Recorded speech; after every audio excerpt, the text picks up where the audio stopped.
माध्यमिक विद्यालय व NN पालीवाला ज्युनियर कॉलेज नवीन पनवेल सादर करीत आहे शैक्षणिक video. Hello students, myself Aditi Ajit Kokhle, assistant teacher, K.R. Wantia High School, New Panvel.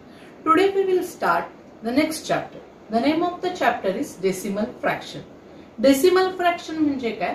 दशांश अपूर्णांक, म्हणजे त्याचा मराठीत अर्थ दशांश अपूर्णांक। पण दशांश अपूर्णांक म्हणजे काय? डेसिमल फ्रॅक्शन ची डेफिनेशन काय? बघा इथे डेफिनेशन दिलेली आहे। A fraction whose denominator is 10, 100, 1000 or any other 10 times multiples of 10 is called a decimal fraction. Fraction म्हणजे काय तुम्हाला माहिती आहे की आपण संख्या अशी लिहितो, ती वाचायची कशी हे पण मी तुम्हाला शिकवलेले 1/7। आता रेषेच्या वरचा जो अंक आहे त्याला आपण काय म्हटलं? न्यूमरेटर। आणि रेषेच्या खालची जी संख्या आहे त्याला आपण म्हटलं डिनोमिनेटर। आता असेच फ्रॅक्शन असेल पण ज्याचा डिनोमिनेटर 10, 100, 1000, 10,000, 1 लाख, 10 लाख असा 10 च्या मल्टिपल म्हणजे 10 च्या पटीत असेल। उदाहरणार्थ बघा, वर कोणते न्यूमरेटर कोणताही असू दे, 5/10 हा काय आहे? डेसिमल फ्रॅक्शन आहे। किती आले? 100। आता म्हणजे हा डेसिमल फ्रॅक्शन आहे। पण आता शून्य तर दिसतात पण त्याच्या आधी किती आहेत? 5 आहेत, म्हणजे ही संख्या 50 झाली। 50 झाली याचा अर्थ हा डेसिमल फ्रॅक्शन नाही।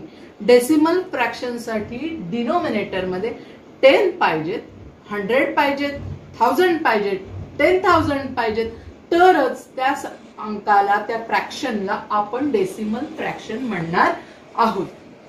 आता तुम्हाला डेसिमल फ्रॅक्शनची डेफिनेशन तर कळली। आता बघा काय दिलंय, decimal fractions are written in different form using a decimal point. मग हा जो डेसिमल फ्रॅक्शन आहे हा न्यूमरेटर डिनोमिनेटर फॉर्म मध्ये लिहिता येतो, तसाच तो डेसिमल पॉइंट देऊन, ज्याला दशांश चिन्ह असं म्हणतात, तो देऊन वेगवेगळ्या प्रकारे लिहिता येतो। कसा लिहिता येतो उदाहरण आपण नंतर बघूया। म्हणजेच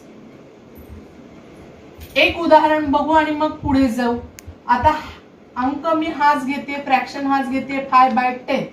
आता काय करायचंय बघा, हा 5 लिहिला इथे, किती शून्य आहेत? 1 शून्य, म्हणून 1 शून्यासाठी एक अंक सोडला आणि या एकासाठी आपण पॉइंट देऊया आणि इथे लिहूया 0, कारण त्याच्या आधी कोणताही अंक नाही, म्हणजे आपल्याकडे होल नंबर इथे नाहीये। आता ह्याच्यावरच आधारित पुढे एक आहे बघा, when writing the number a dot is written after a last digit of the whole part of the number. whole म्हणजे काय? पूर्ण संख्या, पूर्ण संख्या जी असेल ती। उदाहरणार्थ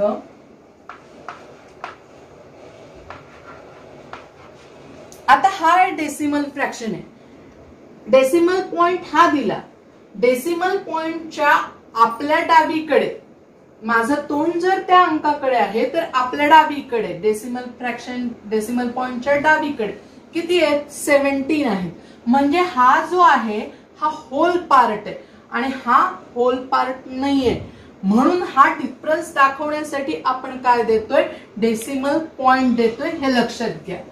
in this method we make new places on the right of the unit place to write the fraction.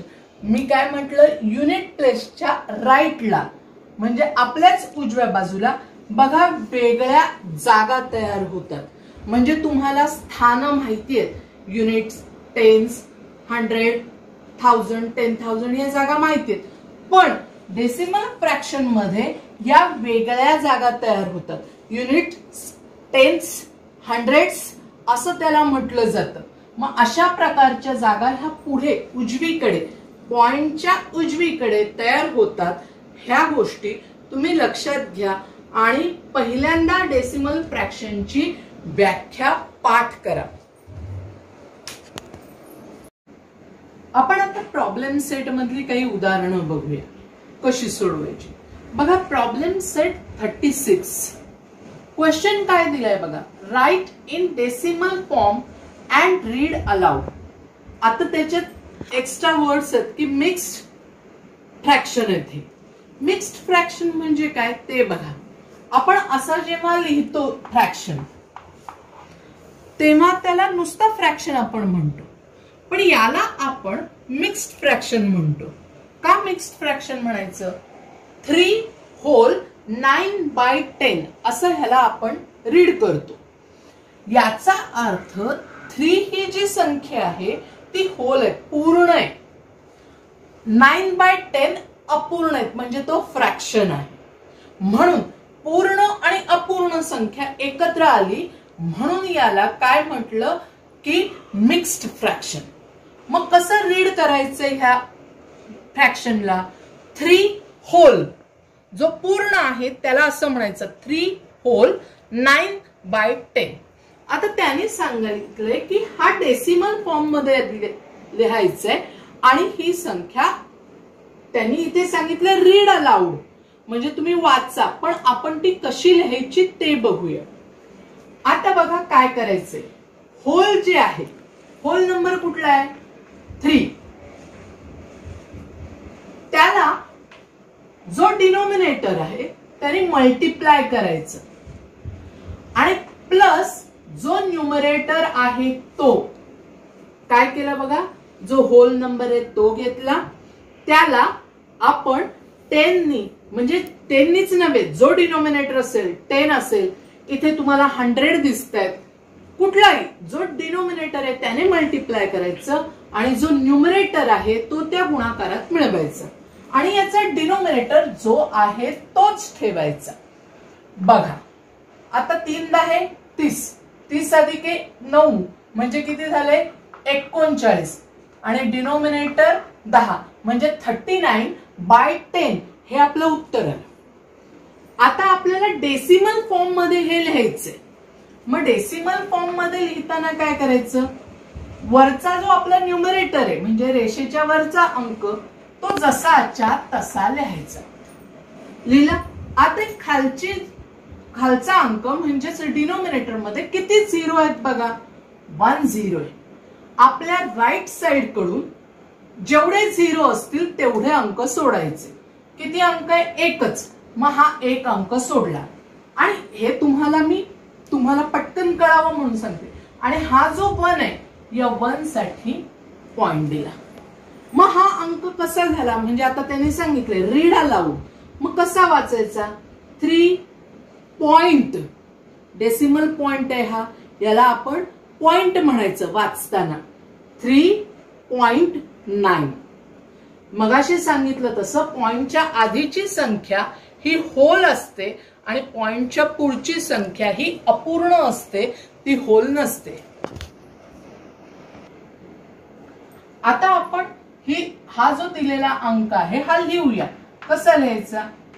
3.9. आता इथे बघा 1 होल 4/10 असा अंक दिलाय. जो होल आहे तो पहिल्यांदा लिहिला, डिनोमिनेटरनी त्याला मल्टिप्लाय केलं. डिनोमिनेटर 10 आहे आणि प्लस हा न्यूमरेटर.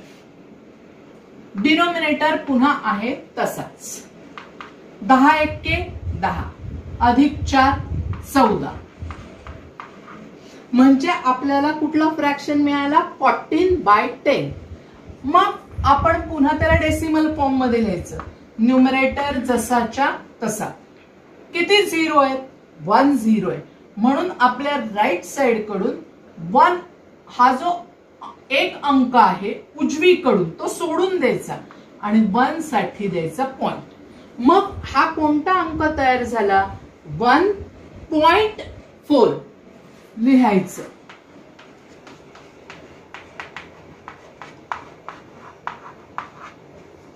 आता अजून एक आहे बघा, 5 होल 3/10. होल पहिल्यांदा multiplied by denominator plus numerator आणि डिनोमिनेटर आहे तसा.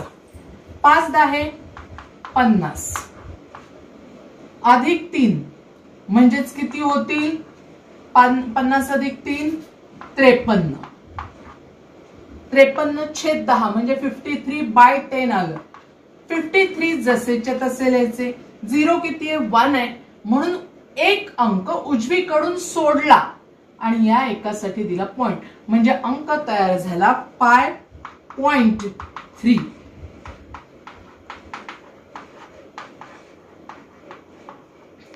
आता इथे बघा काय दिलंय, 8/10. याच्यात होल नाहीच आहे. आपण आतापर्यंत काय केलं, नुसतं फ्रॅक्शन करून घेतलं. तसं आता इथे नुसतं फ्रॅक्शनच आहे, ह्याच्यात होल नंबर नाहीच आहे. हा मिक्स्ड फ्रॅक्शन नाही, हा फ्रॅक्शन आहे. मग काय करायचं, आपल्याला ही जी पद्धत आपण इथे केली तसं इथे काहीच करायची गरज नाही. हा अंक लिहायचा, 10 आहेत म्हणजे एकावर एकच शून्य, उजवीकडून एक अंक सोडला, एकासाठी पॉइंट दिला, पण होल मध्ये काहीच नाही ना, मग तिथे आपण काय लिहायचं, 0. म्हणजे हा अंक झाला 0.8. आता इथे बघा काय आहे, 7/10. म्हणजेच होल नंबर इथे नाहीये. डायरेक्ट आपण करू शकतो. न्यूमरेटर लिहा, एक अंक शून्य आहे म्हणून एक अंक उजवीकडून सोडा, एकासाठी पॉइंट द्या. होल मध्ये काहीच नाही, आपण तिथे 0 लिहायचाच असतो. मग लिहायचं कसं, 0.7. आता प्रॉब्लेम सेट 37 असाच आहे. काय क्वेश्चन तसाच आहे की ह्याला डेसिमल फॉर्म मध्ये लिहा आणि रीड अलाउड वाचा, पण आपण लिहायला पण शिकणार आहोत. आता बघा, 9 होल 1/10. मगाशी तुम्हाला सांगितलं की जो कंप्लीट नंबर आहे, होल नंबर आहे, तो पहिल्यांदा डिनोमिनेटरने गुणा, न्यूमरेटर त्याच्यात मिसळा किंवा ऍड करा. 9 10 90 अधिक 1 91. हा झाला आपला फ्रॅक्शन. आता ह्याला डेसिमल फॉर्म मध्ये आणूया. 91 लिहिले, 0 किती, एकच आहे, उजवीकडून एक अंक सोडला, एकासाठी पॉइंट, म्हणजे हा काय झाला 9.1.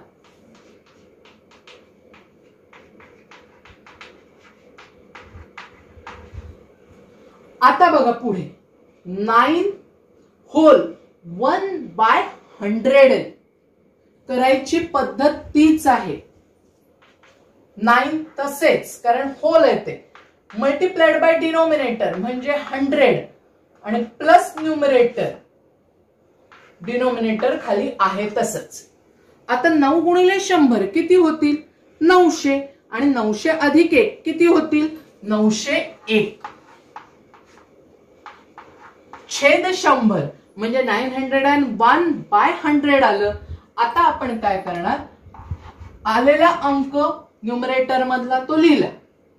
0 किती, 1 2 20 म्हणून 2 अंक सोडायचे. इथे एकच, प्रत्येक ठिकाणी मगाच्या गणितांमध्ये एकच शून्य होता, आता शून्य वाढले 2, म्हणून उजवीकडून 2 अंक सोडायचे, 1 2 आणि एकासाठी पॉइंट. आता इथे बघा, 4 होल 53/100. होल पहिल्यांदा लिहिले, डिनोमिनेटरने त्याला मल्टिप्लाय केलं, प्लस न्यूमरेटर केलं, डिनोमिनेटर आहे तसाच. आता 4 गुणिले 100 400, 400 अधिक 53 किती होतील, 453 छेद 100. आता आलेला अंक जो आपल्याला मिळाला न्यूमरेटर मध्ये तो लिहिला. 100 आहेत म्हणजे एकावर 2 शून्य आहेत, उजवीकडून 2 अंक सोडायचे, 1 2 आणि एकासाठी पॉइंट. आता ह्या दोन्हींना आपण कसं लिहायचं ते बघूया. इथे बघा 9.01. लक्षात घ्या, पॉइंटच्या आधीचा नंबर हा कंप्लीट नंबर म्हणजे होल नंबर असतो. तो आपण एरवी जसे नंबर वाचतो तसाच वाचायचा, पण पुढचा मात्र तसा वाचायचा नाही. आपण कसं लिहिणार? 9.01. पॉइंटच्या पुढचे उजवीकडचे जे अंक आहेत तो प्रत्येक अंक आपण वेगळा वाचायचे. आता इथे कसं होईल? त्यामुळे 4.53. आता इथे होल नंबर नाहीच आहे, त्यामुळे आपल्याला ही पद्धत इथे करायची गरजच नाहीये, आपण डायरेक्ट करू शकतो. आता न्यूमरेटर काय आहे? 78 लिहिला. आता एकावर शून्य किती आहेत? 2 आहेत. 1 2. उजवीकडून 2 अंक सोडा. 1 2. एकासाठी पॉइंट दिला. आता होल नंबर आपल्याकडे नाहीये म्हणून त्या ठिकाणी लिहायचा 0. मग हे कसं लिहिणार? 0.78. आता बघा काय 5/100 याच्यात पण होल नाहीये. मग आपण काय करणार? न्यूमरेटर मधला अंक लिहिला. आता खाली 100 आहेत. 100 आहेत म्हणजे एकावर 2 शून्य आहेत, म्हणजे उजवीकडून आपल्याला 2 अंक सोडायचे. पण इथे आपल्याकडे एकच अंक आहे, 2 अंक नाहीयेत. आता हा सगळ्यात उजवीकडचे 1 आणि हा 1 शून्य. ह्या शून्यासाठी हा 5 गेला. मग 1 आणि हा शून्याच्या मध्ये काय उरलाय? 0 उरलाय. तो आपण इथे लिहायचा. आणि मग 1 साठी काय द्यायचंय? पॉइंट. आणि होल नंबर नाही म्हणून आधी 0 लिहायचाच, हे तुम्हाला सांगितलेलंच आहे. मग हे कसं लिहिणार? 0.05. आता इथे मी काही एक्झाम्पल्स घेतलेत. सगळे डेसिमल फ्रॅक्शन आहेत. डेसिमल फ्रॅक्शन म्हणजे काय आपण बघितलेलं आहे, ज्याचा डिनोमिनेटर 10, 100, 1000, 10,000 असा 10च्या मल्टिपल्स मध्ये जर असेल तर त्याला आपण डेसिमल फ्रॅक्शन म्हटलं. हे सगळे मी डेसिमल फ्रॅक्शन घेतलेत. इथे मला काय दाखवायचंय की पॉइंट देऊन आपण दिलेला अंक कसा लिहू शकतो. पहिल्यांदा हे बघा 7/10. न्यूमरेटर जसा आहे तसाच लिहिला. एकावर किती शून्य आहेत? एकच शून्य, म्हणून उजवीकडून आपण 1 अंक सोडणार. हा 1 अंक सोडला आणि एकासाठी द्यायचा पॉइंट. पॉइंटच्या आधी कुठलाही होल नंबर नाहीये म्हणून आपण तिथे लिहिला 0. आता बघा काय आहे? 7/100. मग आपण न्यूमरेटर जसा आहे तसा लिहिला. या 0 साठी हा 7 झाला, पण या 0 साठी इथे काहीच नाही. तर आपण त्याच्यासाठी 0 लिहायचा आणि 1 साठी पॉइंट. पॉइंटच्या आधी कुठलाही होल नंबर नाही म्हणून इथे पण 0. आता 7/1000 7 लिहिले. उजवीकडच्या अंकासाठी हा 7 झाला. आता हा 0 आणि 1 याच्यामध्ये किती 0 शिल्लक राहिले? 2. म्हणून इथे आता किती शून्य द्यायचे? 2 शून्य द्यायचे आणि एकासाठी द्यायचा पॉइंट. होल नंबर नाही म्हणून 0. आता बघा काय 15/10. न्यूमरेटर लिहूया जसाच्या तसा. 0 साठी उजवीकडचा 1 अंक सोडला, 1 साठी पॉइंट दिला, म्हणजे संख्या तयार झाली 1.5. याच्यात होल नंबर आहे त्याच्यामुळे इथे 0 लिहायचा नाही. आता आहे 15/100. न्यूमरेटर पहिल्यांदा लिहून घ्यायचा. या 0 साठी हाफ आहे, या 0 साठी 1, मग 1 साठी पॉइंट. होल नंबर नाही म्हणून 0. आता 15/1000. पहिल्यांदा 15 लिहिले. या 0 साठी हाफ आहे, या 0 साठी हा 1, या 0 साठी काहीच नाही आपल्याकडे, मग आपण इथे 0 लिहायचा, 1 साठी पॉइंट द्यायचा, होल नंबर नाही म्हणून इथे 0 लिहायचा. मग हा अंक काय तयार होईल, 0.015. आता बघा काय 743/10. न्यूमरेटर लिहूया, 0 साठी 3, 1 साठी पॉइंट, म्हणजे 74.3. आता 743/100 आहे. पहिल्यांदा न्यूमरेटर लिहू, 0 साठी हा 3 गेला, या 0 साठी 4 गेला, 1 साठी पॉइंट. आता संख्या बदलली, 7.43. डेसिमल पॉइंट बदलल्यामुळे वाचन पण बदलतं. 743/1000. पहिल्यांदा न्यूमरेटर लिहू, या 0 साठी 3, या 0 साठी 4, या 0 साठी 7, 1 साठी दिला पॉइंट. होल नंबर कोणताच नाही आधी म्हणून इथे 0.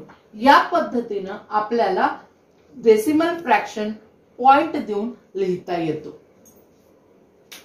Now we will see place value of the digits in decimal fraction. आता आपण काय करणार आहोत, स्थानिक किंमत बघणार आहोत. कशातली, दशांश अपूर्णांकांमध्ये. बघा इथे एक मी उदाहरण लिहिलेलं आहे, 41.906. आता 41 हा जो भाग आहे हा होल आहे, कंप्लीट आहे. मग त्याच्यावरती आपण जसे प्लेसेस लिहितो, तुम्हाला माहिती आहेत, एकक, दशक, शतक, हजार, दशहजार, तसं मी इंग्लिश मध्ये लिहिलंय. हा कुठला येणार, युनिट्स. हा कुठला येणार, टेन्स. आता याच्या पॉइंटच्या उजवीकडचे जे पॉइंट आहेत, जे अंक आहेत, तो 9 काय आहे, युनिट्स. 0 काय आहे, टेन्स. बघा इथे स्पेलिंग बघा, फरक पडलाय. TENTHS आहे, हा टेन्स आहे, हा टेन्थ्स आहे, हा एच आहे इथे. आणि हा 6 हंड्रेड्स आहे. म्हणजे आपण DS 100 करतो तसं इथे D काढून THS केलं. आता आपल्याला यांची काय करायची, प्लेस व्हॅल्यू लिहायची. आता 4 ची लिहिताना 10 आहे, म्हणजे 4 गुणिले 10, म्हणजे 4 मल्टिप्लाइड बाय 10 म्हणजे काय झालं, 40 झालं. आता युनिट म्हणजे 1, तुम्हाला माहितीये, मग 1 गुणिले 1 म्हणजे ह्याची प्लेस व्हॅल्यू काय झाली, 9 मल्टिप्लाइड बाय 1/10 म्हणजेच किती होतील, 9/10. हे तुम्ही कसं लिहिणार, 9 लिहिले, 0 साठी हे 9, 1 साठी पॉइंट, या पद्धतीने. आता कोण आहे, 0 मल्टिप्लाइड बाय 1/1, 1 2 2 0. मग आता याचं उत्तर काय होईल, 0/100. 0 लिहिले, या 0 साठी हे 0 गेले, पण ह्या 0 साठी काही नाही, आपल्याला 0 लिहावा लागेल. 1 साठी पॉइंट आणि पुन्हा इथे 0. नंतर कोण आहे, 6 मल्टिप्लाइड बाय 1/1000 येणार, म्हणजेच 6/1000 आला. आता हे 6 लिहिले, या 0 साठी हे 6 आले, पण 1 आणि 0 याच्यामध्ये किती शून्य बाकी राहिली, 2 शून्य, म्हणून ही 2 शून्य आपण द्यायचे. आणि 1 साठी पॉइंट. आधी काहीच नसेल तर तुम्हाला सांगितलं आपल्याला 0 लिहावं लागतं. आता हे एवढं तुम्ही प्रत्येक गणितात करत बसणार का, नाही. आपण सोप्या पद्धतीने जा. बघा इथे गणित दिलंय, प्रॉब्लेम सेट 38 मध्ये मी उदाहरणं घेतलेत. Write place value of each digit 6.13 असं गणित आहे. 6 हा कंप्लीट नंबर आहे, याला आपण सुरुवातीपासून कंप्लीट नंबर तर आपण ह्याला म्हणणार युनिट. युनिट म्हणजे काय, पहिल्यांदा 6 ची काढूया व्हॅल्यू, मग 6 मल्टिप्लाइड बाय 1 म्हणजे झाले 6. 6 ची प्लेस व्हॅल्यू किती असणार, 6च असणार. आता 1 ची काढायची. बघा एवढा विचार करत बसण्यापेक्षा आपण पटकन करूया. काय करायचं, हा डेसिमल पॉइंट लिहिला, आणि 1 याच्यामध्ये कोणता अंक आहे का, कोणताच नाही, म्हणून 1 लिहून टाकायचा. झालं. पण पॉइंटच्या आधी 0 लिहायला विसरायचं नाही. आता 3 ची काढायची. बघा अजून तुमच्या पटकन लक्षात येईल. 3 साठी पहिल्यांदा 3 लिहिले. आधीच्या नंबरचा विचार करायचा नाहीये आधी. आता 3 कितव्या वेळेस आहेत? इकडे उजवीकडे 2 घर आणि इथे पॉइंट आहे.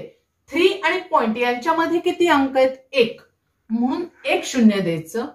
पॉइंट साठी पॉइंट आणि आधी आपण दिला 0.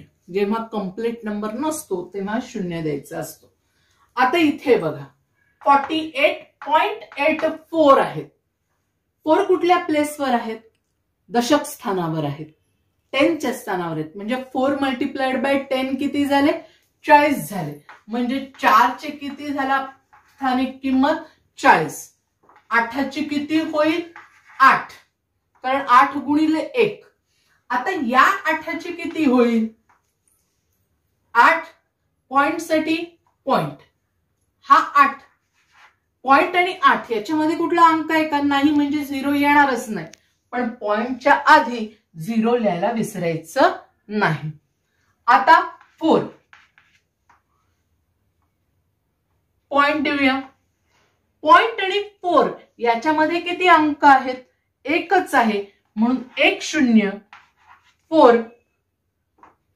इथे कंप्लीट नंबर्सच्या इथे आपण 0 द्यायचा. आता इथे बघा किती आहेत? 72.05. हा 10च्या प्लेसवर आहे म्हणून 7 ची प्लेस व्हॅल्यू येणार 70. 2 युनिटच्या प्लेसवर आहे म्हणून 2. आता 0 ची किती येणार? पॉइंटच्या पुढचे म्हणून पहिल्यांदा पॉइंट. पॉइंट आणि 0 यांच्यामध्ये कुठला अंक आहे का? नाही, म्हणून इथे येणार 0. पण आधी 0 लिहायला विसरायचं नाही. आता 5 ची कशी काढायची? पहिल्यांदा द्यायचा पॉइंट. पॉइंट आणि 5 याच्यामध्ये अंक किती आहेत? एकच आहे, 0 5. आणि आपण आधी 0 द्यायला विसरायचं नाही. या पद्धतीनं आपण प्लेस व्हॅल्यू लिहू शकतो. आपले हक्काचे मराठी चॅनल रायगड ओवी न्यूज चॅनल. सदैव आपल्यासोबत रायगड ओवी न्यूज चॅनल. नेहमी पाहत रहा, लाईक करा, सबस्क्राईब करा आणि बेल आयकॉनवर क्लिक करायला विसरू नका.